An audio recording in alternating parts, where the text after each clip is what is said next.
मुंबईमध्ये आजपासून कमाल तापमानात वाढ होण्याचा इशारा हवामान खात्यानं दिलाय। आजपासून तापमानामध्ये 2 अंशांनी वाढ होण्याचा अंदाज आहे। त्यामुळे पुन्हा एकदा मुंबईतील तापमान 35शी पार जाणार आहे। राज्यभरात उष्णतेची लाट असून गुरुवारी यंदाचं सर्वोच्च 42.2 अंश सेल्सिअस तापमान अकोल्यात नोंदवलं गेलंय। त्यामुळे आता मुंबईकर आज उकाड्यानं आणखी हैराण होणार आहेत। 2 अंश सेल्सिअसनं तापमान वाढणार आहे आणि मुंबईकरांना जो आतापर्यंत उकाडा जाणवत होता त्यापेक्षा अधिक उकाडा जाणवेल असा अंदाज आहे।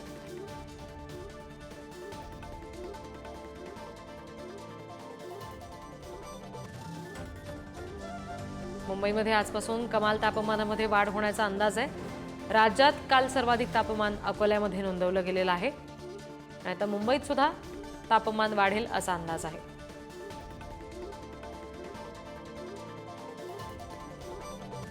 पस्तीसची पार मुंबईतला हा पारा जाण्याची शक्यता आहे। अकोल्यात 42.2 अंश सेल्सिअस हे सर्वाधिक तापमान नोंदवलं गेलेलं आहे।